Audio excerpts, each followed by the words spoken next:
Bienvenido a la iglesia. Nos da mucho gusto que estés aquí. ¿Tienes preguntas como ¿qué es la iglesia? La iglesia no es un edificio. La iglesia son las personas. Personas que amamos a Dios y amamos a los demás. Creemos que la Biblia es la palabra de Dios y confiamos en sus promesas. Y compartimos la buena noticia de que Jesús vivió, Jesús murió y Jesús vive de nuevo. Jesús vive dentro de nosotros. Queremos que seas parte de su familia. ¿Y quiénes somos nosotros? Nosotros somos esa iglesia. Pecadores, salvados por amor. Con fallas pero perdonados. Rotos pero restaurados. Imperfectos pero amados perfectamente por un Dios perfecto. Bienvenido a la iglesia. Hola, bienvenidos una vez más, queridos amigos, queridas amigas. Es un placer poder tenerte aquí un sábado más para seguir disfrutando del estudio de la palabra.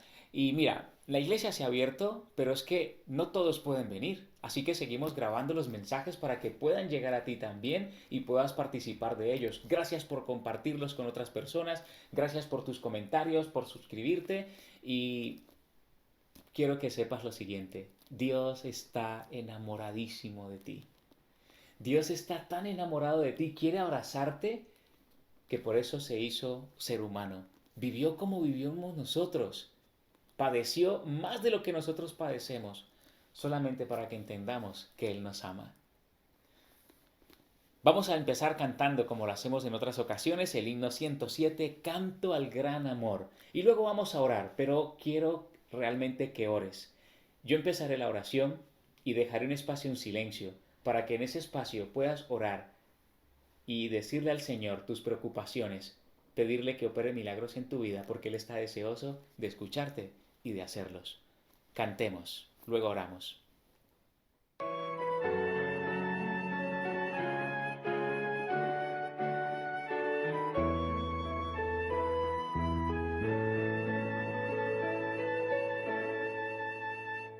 Canto el gran amor de aquel que primero a mí me amó, pues dejó la gloria ya y en el Gólgota murió.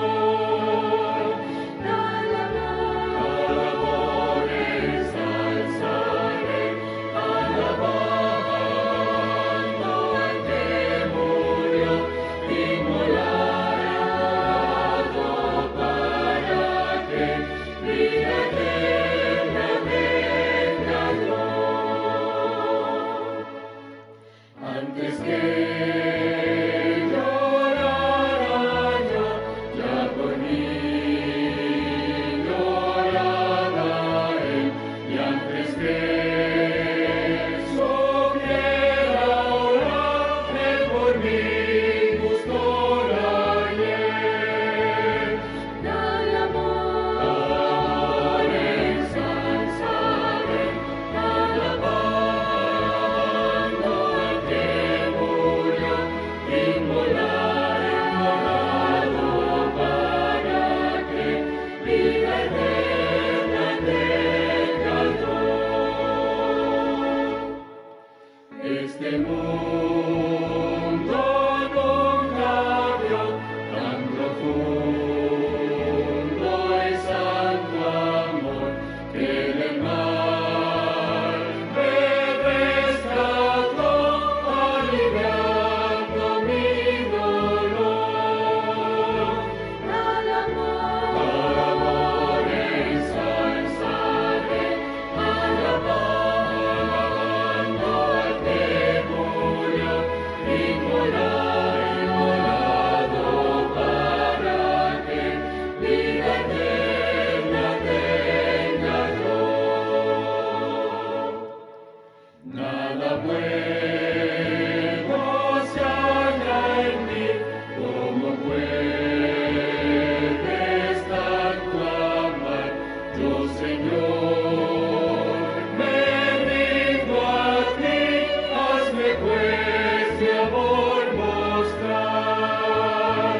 Al amor ensalzaré,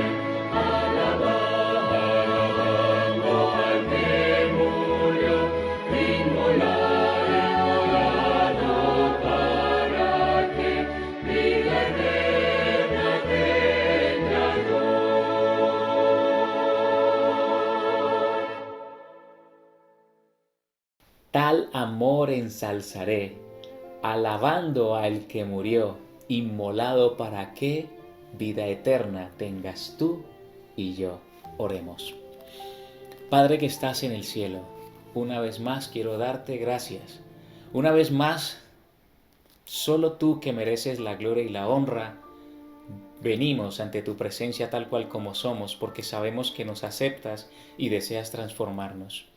Padre, queremos disfrutar de este día y quiero en especial, Señor, que inclines tu oído para escuchar las oraciones de mis amigos, mis amigas que están ahí al otro lado de la pantalla. Quieren hablarte, quieren contarte, quieren decirte lo que necesitan. Y sabemos, Señor, que tú los escuchas. Así que por favor escucha estas oraciones.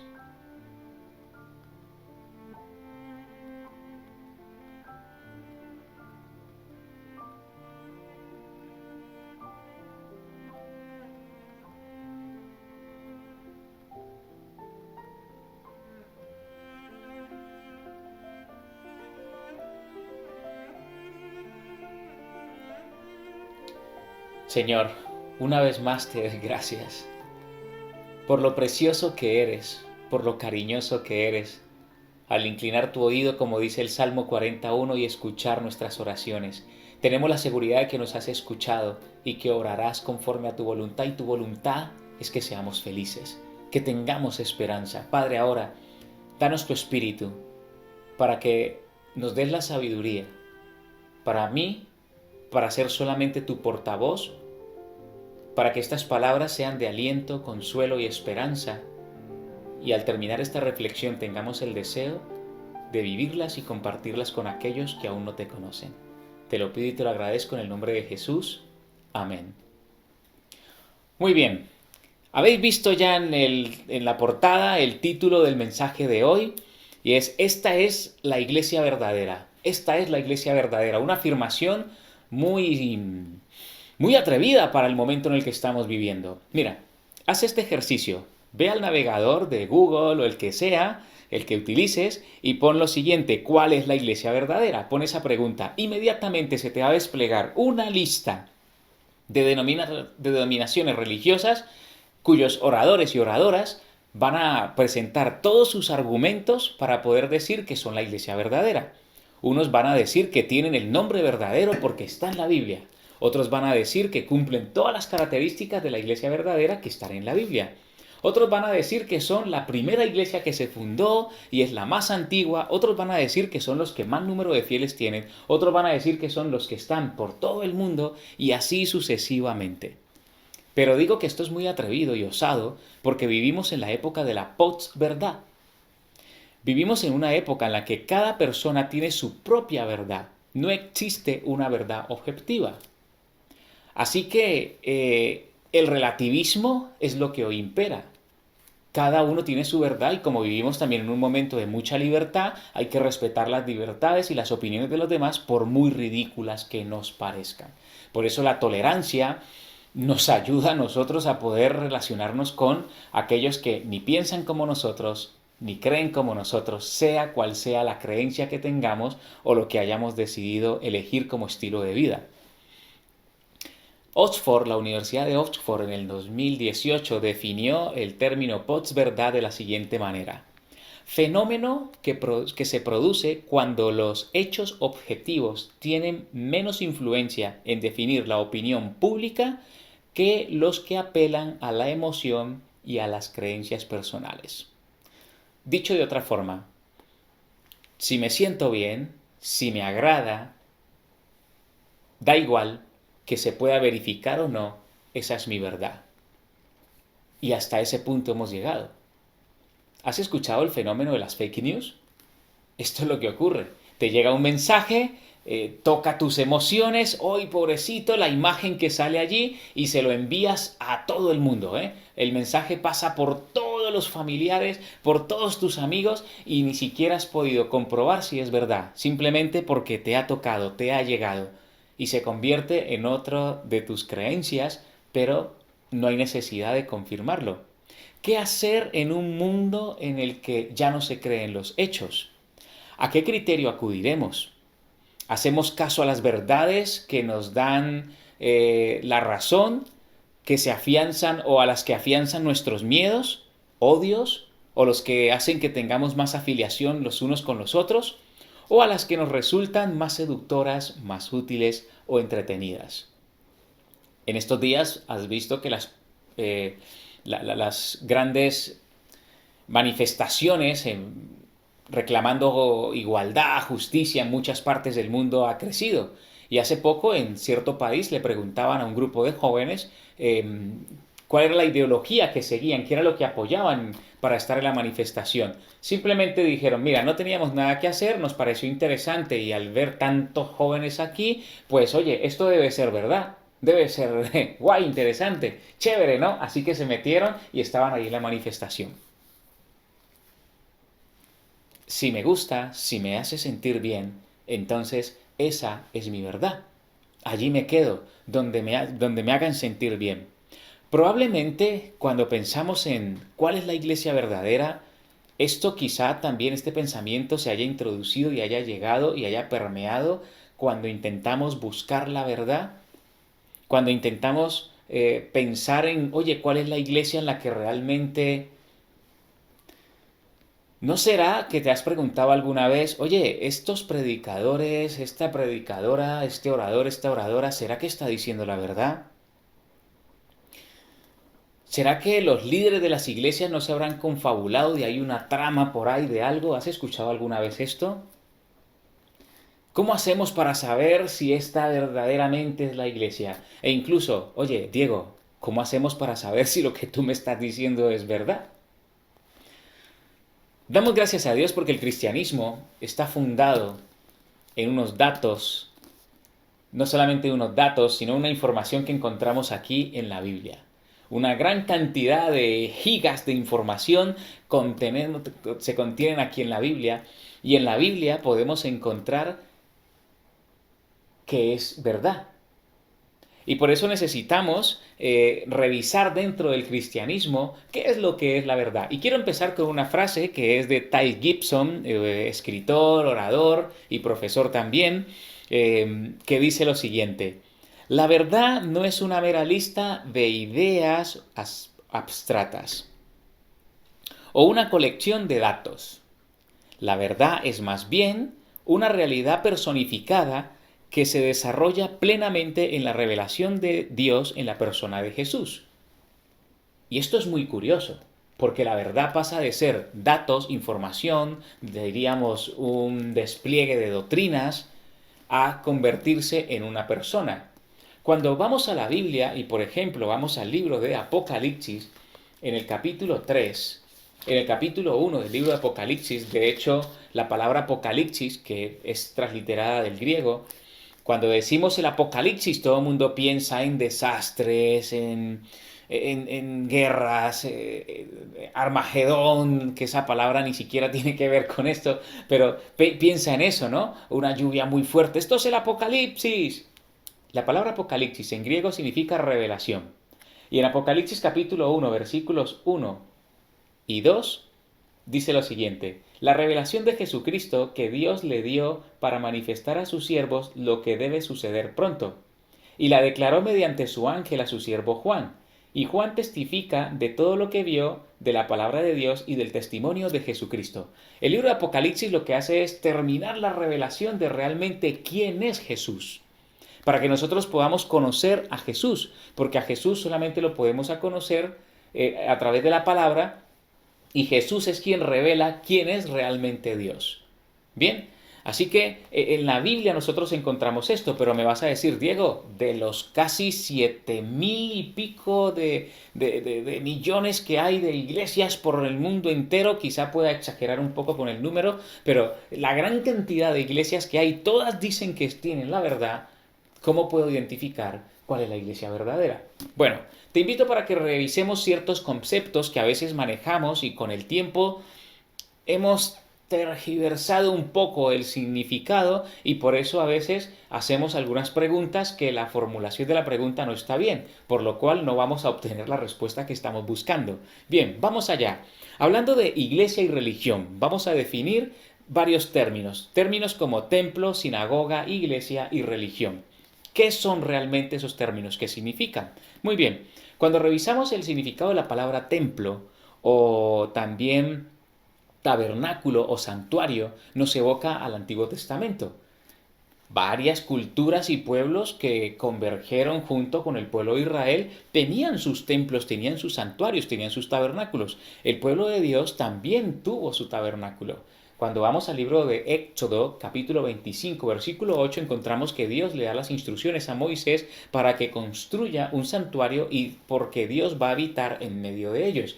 Dios libera al pueblo de la esclavitud en Egipto y luego en el desierto les dice que hagan este santuario. Era una especie de tienda montable y desmontable porque ellos iban peregrinando por el desierto hasta llegar a la tierra prometida, la Canaán prometida. Y en este santuario, en este templo, en este tabernáculo, se manifestaba la presencia de Dios y habían dos actividades muy especiales. Una era la experiencia del perdón a través de ese cordero sin mancha, ese cordero que se inmolaba como símbolo del verdadero cordero de Dios que quita el pecado del mundo, que más adelante vendría y que conocemos ahora como Jesús, quien revelaría totalmente el carácter de Dios. Y la otra experiencia que se vivía allí era la manifestación de la gracia de Dios a través de la Shekinah, que era la manifestación visible de la gloria de Dios y con la cual Él manifestaba su gracia para con su pueblo. Así que ese templo que más adelante Salomón lo convirtió en un templo majestuoso, grande, de mármol, fue destruido por Nabucodonosor, luego se volvió a hacer otro templo que también fue destruido, y el último templo que hizo Herodes en los tiempos de Jesús, del cual Jesús dijo, este templo no quedará piedra sobre piedra, y luego en el año 70, después de Cristo, también fue destruido. En ese templo la adoración no se vivía allí. El pueblo de Israel llegó a convertirlo en el centro de la religión, pero recordando lo que nos dice Deuteronomio capítulo 6, puedes leerlo, vas a darte cuenta que la experiencia religiosa se vivía en los hogares. La experiencia religiosa también se vivía en el trabajo. La experiencia religiosa era algo integral, no algo que estaba suscrito a un lugar o a un momento. Pero, lamentablemente, el ser humano tiende a torcer un poco las cosas y Dios tocó que ir recuperando esto durante el tiempo.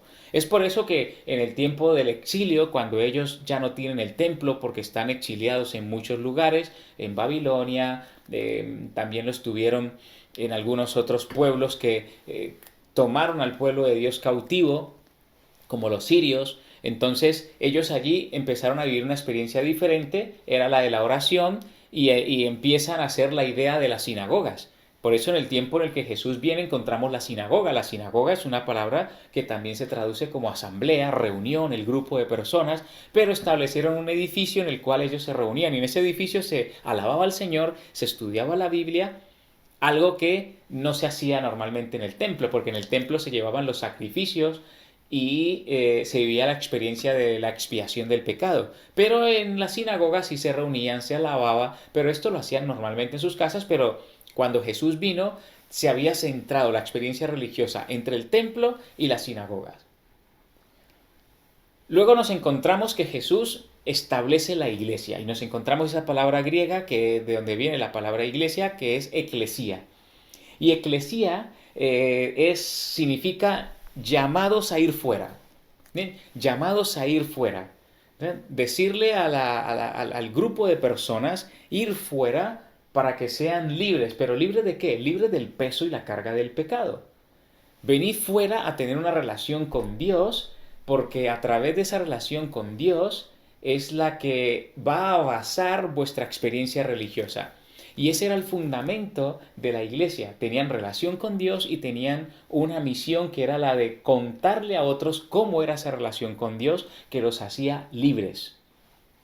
Ahora, si le pedimos a un niño hoy que dibuje una iglesia, nos va a hacer el cuadrito, la torre y una cruz. Pero en estos tiempos, si le pedíamos a un niño que dibujara una iglesia, nos iba a hacer a un grupo de personas, porque eso era la iglesia, un grupo de personas que se reunían para alabar a Dios, confiar su vida en Dios, conocer más a Dios y luego entrenarse, prepararse para compartir la relación que tenían con Dios con otros, a través de un servicio desinteresado y totalmente abnegado. En eso consistía la iglesia, muy diferente a la idea que tenemos hoy de un edificio. Luego nos encontramos el término religión. La gente nos pregunta, ¿de qué religión eres? ¿Qué hay en tu religión? ¿Qué se hace en esa religión? ¿Qué no se hace en esa religión? Pero es un término que hemos desvirtuado totalmente. Viene del latín religare. ¿Bien? Son dos palabras que se unen, ligar, la de unir, y religar. ¿Y por qué religar? Religar es volver a unir algo que se separó, algo que se ha roto, algo que se ha desunido. Y nosotros conocemos, en base a la Biblia, que Dios y el ser humano eran amigos. Por eso Juan capítulo 15, versículo 15, nos recuerda lo siguiente. Jesús hablando dice, ya no os llamo siervos, porque el siervo no sabe lo que hace su Señor. Os he llamado amigos, porque os di a conocer todo lo que oí de mi Padre. ¿Bien? Así que esa relación de siervo, del siervo y el amo más arriba, o del amo y el siervo ahí abajo, o esclavo, traducen otras versiones, no es lo que Dios quiere para su pueblo. Dios quiere volver a ser amigos. Y eso es de eso es lo que se trata la religión. La religión no es un nombre de una denominación, no es un conjunto de dogmas, ni de doctrinas, ni de enseñanzas. La religión es relación con Jesús. Volver a encontrarnos con Jesús es lo que hace que se pueda vivir la experiencia de religión. Entonces, ¿por qué todo esto? ¿Por qué esto del templo, de sinagoga, de la iglesia, de la religión? ¿Por qué tuvo que ejecutarse un plan para esto? Muy bien, nos vamos a ir ahora al libro de Isaías, capítulo 59, versículo 2. Libro de Isaías, capítulo 59, versículo 2, pero vamos a leer el versículo 1 también para entender un poco más el contexto. Dice el libro de Isaías 59, 1, la mano del Señor no se acortó para salvar, ni se agravó su oído para oír. Versículo 2. Sino que vuestras iniquidades o vuestros pecados, dicen otras versiones, os separaron de vuestro Dios, y vuestros pecados ocultaron su rostro de vosotros para no escuchar. ¿Recuerdas cuando Adán y Eva, el primer varón y la primera mujer en el jardín del Edén, tomaron la decisión de desobedecer a Dios? ¿Ellos qué hicieron? Se escondieron. Automáticamente se escondieron. Pero Dios no se escondió de ellos, Dios vino a buscarlos, ellos se escondieron. El pecado hace que nos escondamos y rompe nuestra relación con Dios. Por eso, la religión, la iglesia, el templo son elementos, instrumentos a través de los cuales Dios quiere que volvamos a encontrarnos. Dios ha venido a buscarnos. Por eso, hacer iglesia, volver a Jesús es hacer iglesia. Volver a Jesús es hacer iglesia. Nos convertimos en su iglesia porque le permitimos tener una relación con nosotros. Volvemos al libro de Apocalipsis y vamos a encontrar que en Apocalipsis capítulo 3, en los mensajes que encontramos para cada una de las iglesias, hay un mensaje especial para la iglesia de la Odisea, que es la iglesia o sea, hay 7 mensajes para 7 iglesias que fueron literales, pero son 7 periodos de tiempo de la iglesia cristiana hasta nuestros días. Y en el mensaje de la Odisea, una iglesia que es muy orgullosa, que se cree que lo tiene todo, que lo sabe todo, que no le hace falta nada, Dios le dice que, oye, necesitas arrepentirte y debes cambiar. Y le hace la siguiente propuesta en Apocalipsis capítulo 3, versículo 20. Yo estoy a la puerta y llamo. Si alguno oye mi voz y abre la puerta, entraré a su casa, cenaré con él y él conmigo. ¡Qué propuesta tan cariñosa! Jesús dice aquí que está fuera y él quiere que le abramos la puerta. Cuando le abramos la puerta, va a tener una relación especial con nosotros. ¿Quieres tener esa relación especial con el Señor?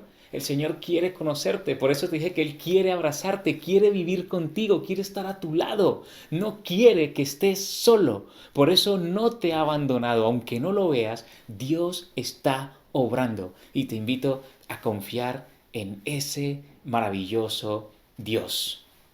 De hecho, quiero invitarte a que podamos hacer un cambio y no pensemos que creer en Dios es pertenecer a una denominación religiosa o a una iglesia. Creer en Dios es relacionarnos con Él. Mira, en el libro de Hebreos, un poquito más atrás, antes, en el libro de Hebreos, en el capítulo 3, versículo 6, mira lo que dice este versículo. Y Cristo, como Hijo, es fiel sobre la casa. Y muchas veces vas a escuchar en la iglesia que dice, esta es la casa del Señor. A veces vamos a la iglesia unas cuantas horas y luego nos vamos. Y se queda como que se queda el Señor ahí solo, ¿no? No funciona así. Y Cristo, como Hijo, es fiel sobre la casa de Dios. Esa casa somos nosotros. Esa casa eres tú. Esa casa soy yo. Con tal que retengamos firme hasta el fin la confianza y la alegría de la esperanza. El Señor quiere que estemos alegres en esa confianza. Nosotros somos su casa. Esta es la casa. Es aquí donde Él quiere venir a vivir. Es aquí donde Él quiere venir a morar. Quiere estar con nosotros siempre. No se ha olvidado de nosotros. Quiere estar contigo. Por eso el apóstol Pablo en Gálatas capítulo 2, versículo 20 dice, ya no vivo yo, sino que vive Cristo en mí, porque Él le ha dado el permiso para que Él pueda habitar en Él y pueda vivir en Él. Entonces, nosotros somos la iglesia. La relación que tenemos con Dios es lo que hace la religión. Y esa relación con Dios se hace visible en cómo tratamos nosotros a los demás. Así que nosotros somos el centro de ese religue, donde ocurre ese reenlace, ese reencuentro con el Señor. No en un templo, no en las cuatro paredes de un edificio. Allí vamos porque nosotros ya tenemos un encuentro con Dios.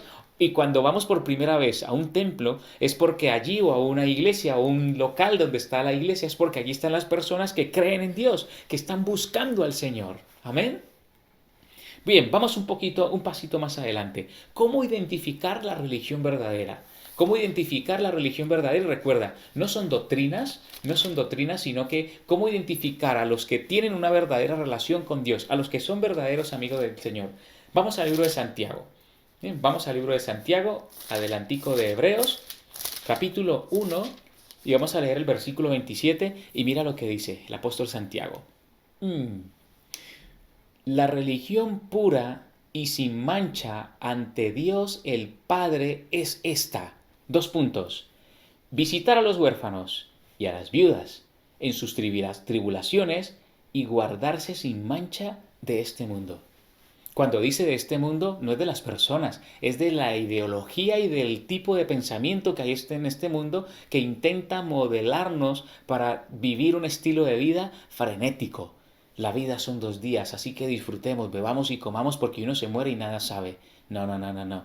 Sí sabemos. En la revelación se nos ha dicho que hay otra vida, que el Señor quiere transformarnos para que vivamos en la esperanza de que va a haber un día en el que va a venir Él. Va a restaurar la tierra. Ya no habrá llanto, ya no habrá dolor, ya no habrá sufrimiento, ya no habrá muerte. ¿Quieres vivir esa vida? Confiemos en el Señor.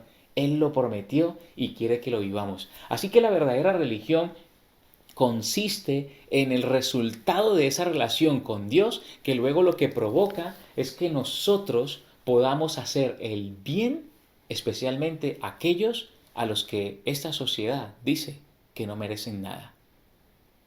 Y aquí nos nombra a los viudas, a los huérfanos, en sus tribulaciones. Pero ¿cuántas personas hay a nuestro alrededor que no tienen para comer? ¿Cuántas personas hay a nuestro alrededor que hoy nadie les dijo buenos días? ¿Cuántos? Muchísimos. Y es ahí donde el Señor quiere que pongamos en práctica y manifestemos la verdadera religión. Mira, te voy a leer un par de pensamientos que consideramos inspirados, escritos por una escritora cristiana del siglo XIX, Elena de White, y vas a ver de que encajan con el texto que acabamos de leer.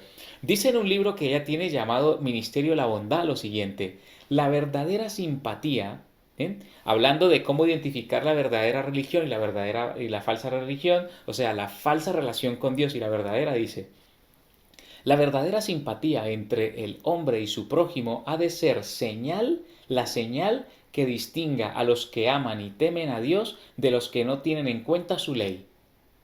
La simpatía que tenemos por los otros, sea quien sean, así no sean simpatizantes de tu equipo de fútbol, así no sean de tu color de piel, así sean de otro estatus social, sea quien sea. Continúa diciendo: cuán grande es la simpatía que Cristo expresó al venir a este mundo para dar su vida como sacrificio por el mundo agonizante. Su religión indujo a la realización de la genuina obra, y dice médico misionera, pero es una obra que se hace extensa a quien sea. La relación que Jesús tenía con el Padre le permitió vivir eso, y por eso se manifestaba en cómo trataba a los demás. Continúa diciendo, esta es la prueba que el gran autor de la verdad usaba para distinguir entre la verdadera y la falsa religión. ¡Wow! A veces nosotros hacemos batallas de argumentos de que ciertas creencias, estos no guardan esto hay que guardarlo, esto sí, es muy importante. Te lo digo, es muy importante. Pero en medio de esas discusiones, en medio de esos debates de argumentos, dejamos de hacer el bien al prójimo, que es la revelación más grande, la identidad más grande para poder manifestar de que sí nosotros conocemos al Señor. Ahora, seguro me dirás, Diego, pero hay gente que hace esto y no lo hace de manera altruista, lo hace por ganarse unos bonos, por ganarse un buen nombre, por salir señalado. Sí, sí, sí puede ocurrir, sí puede ocurrir. Si leemos el Evangelio de San Mateo, capítulo 7, versículos 21 hasta el 23, vas a encontrar que hay un grupo de personas creyentes que le dicen al Señor, Señor, en tu nombre hicimos milagros, en tu nombre echamos demonios, en tu nombre sanamos. Y el Señor les va a decir, lo siento, pero no los conozco, no los he visto. Les dice hacedores de iniquidad, y la palabra iniquidad en griego es la palabra anomía, que es sin ley. Así que han hecho cosas todas muy buenas, pero sin la ley del Señor, sin su amor. Lo han hecho para su propio beneficio. Pero eso lo juzgará el Señor, no nosotros. Nosotros debemos de preocuparnos por llenarnos del amor del Señor para que sea ese amor el que nos mueva, nos motive a vivir una verdadera relación con el Señor que se note en cómo tratamos al prójimo. ¿Qué es la religión verdadera? Continúa en este mismo libro, página 40, Ministerio de la Bondad. Cristo nos ha dicho que la verdadera religión es el ejercicio de la compasión, la simpatía, el amor en el hogar, en la iglesia, en el mundo, donde estemos. Esto de amar solamente a los que piensan como nosotros, a los que me caen bien, a los que parece que solamente, a los que creen lo que nosotros creemos. No, no, no. Esa no es. Jesús lo dijo. ¿Qué hay de más de que améis a los que con los que os lleváis bien? No hay ningún esfuerzo. Por eso, mientras lo hagamos de esa manera, no vamos a necesitar buscar el poder del Espíritu Santo, que es el poder con el que nosotros podemos experimentar el verdadero amor. Romanos capítulo 5, versículo 5 lo dice. Nosotros no vamos a poder amar hasta que, de verdad, hasta que estemos llenos del poder del Espíritu Santo. Y continúa diciendo un poco más adelante, ¿crees que tienes la religión verdadera? Y aquí viene la clave. ¿Qué crees, querido, que tienes la religión verdadera? No estamos hablando de la denominación, estamos hablando de tu relación con el Señor. Si la tienes, mira lo que pasa. Si tenemos la verdadera religión de la Biblia, sentiremos que es un deber de amor, bondad e interés el que hemos de cumplir para Cristo en favor de sus hermanos. ¿Recuerdas quién son esos hermanos de Jesús? Mateo capítulo 25, versículo 31 en adelante, los que él dice quiénes son realmente sus hermanos. ¡Wow! Esos más pequeñitos. Y continúa diciendo, y no podemos hacer nada menos que mostrar nuestra gratitud por su incomparable amor. No podemos hacer nada más. Y manifestado hacia nosotros mientras éramos pecadores e indignos. Así como Dios nos amó cuando nosotros éramos pecadores, así mismo tenemos que amar nosotros a aquellos que les decimos pecadores. Nos es muy fácil a veces decir los del mundo, los de fuera. Pero si nosotros estábamos allí, nosotros éramos indignos y Dios nos hizo dignos con su gracia. Por su gracia somos salvos, continúa diciendo, revelando un profundo interés y un amor abnegado por aquellos que son nuestros hermanos y que son menos afortunados que nosotros. Muchos hemos nacido en algún lugar del mundo donde ciertas cosas no se necesitan. Hay personas que no tienen que levantarse a las 4 de la mañana para buscar el pan para el día, porque lo tienen.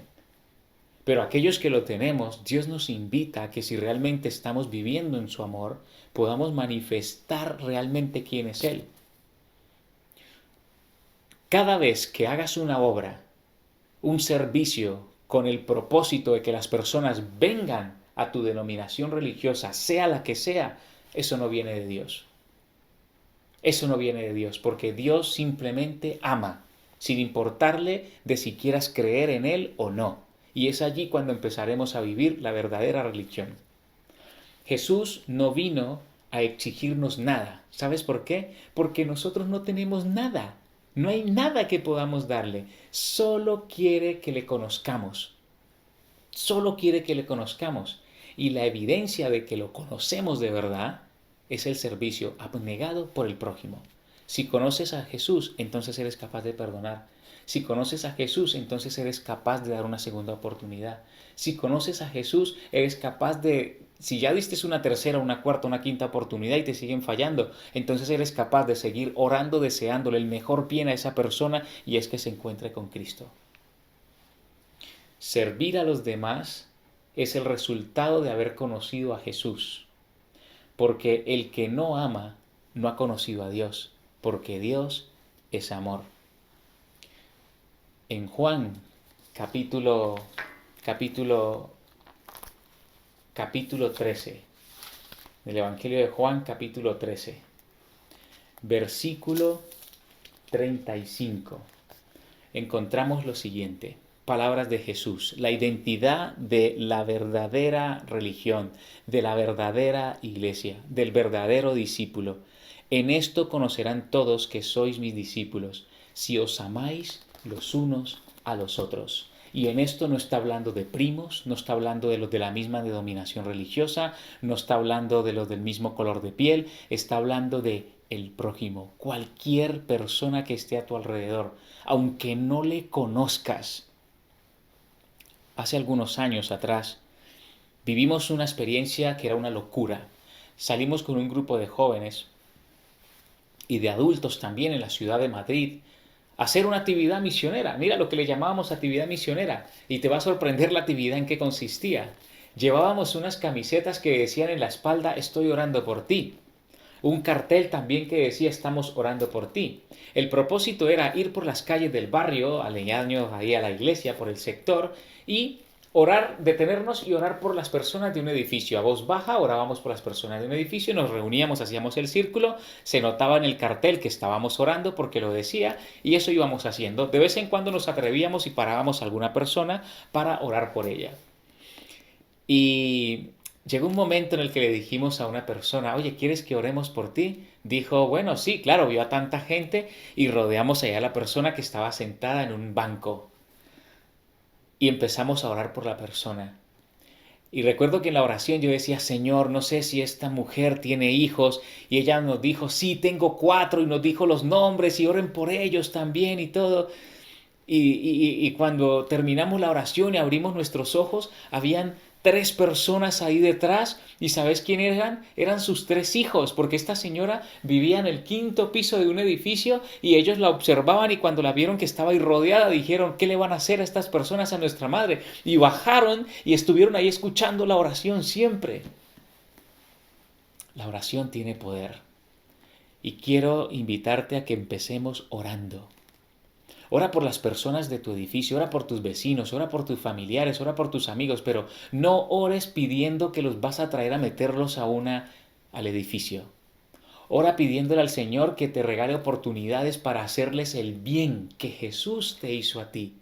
De esa manera vas a vivir la verdadera religión sin el propósito de tener que ganarlos y traerlos y ponerlos en la iglesia. De eso se encarga el Espíritu Santo. De hecho, en Juan capítulo 17, el Señor ya oró por aquellos que han de creer. Nosotros seguimos orando. Ahora, no me malinterpretes, no pienses que yo no quiero que venga gente a la iglesia. Claro que quiero que venga, pero no quiero que vengan las personas porque coercitivamente les hemos dicho que si no aceptan al Señor se van a perder.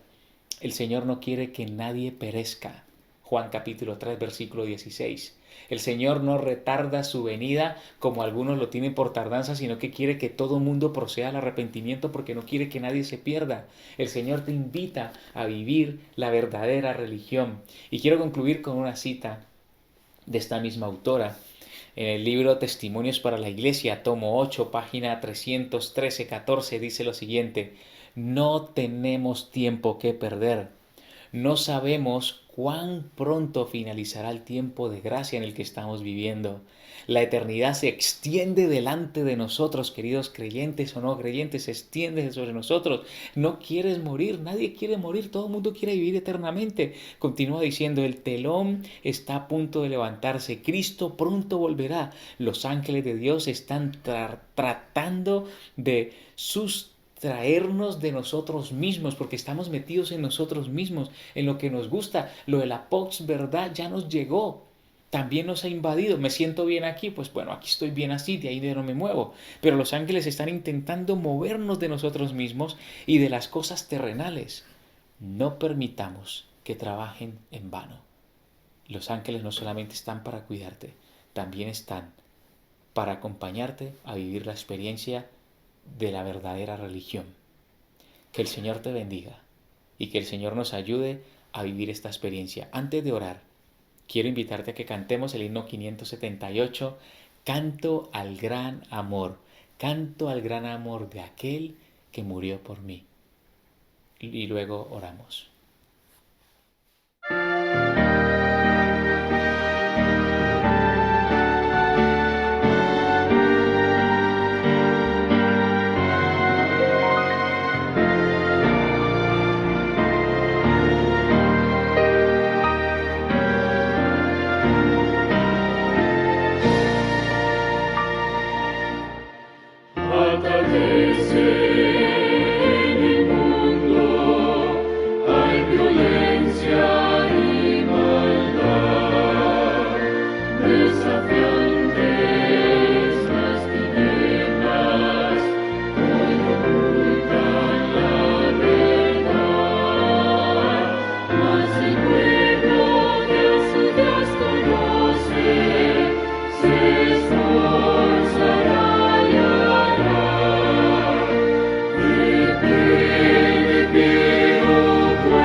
Hola, aquí estamos de nuevo. Mira, yo no sé si conoces a Jesús. No sé si es la primera vez que escuches hablar de Jesús.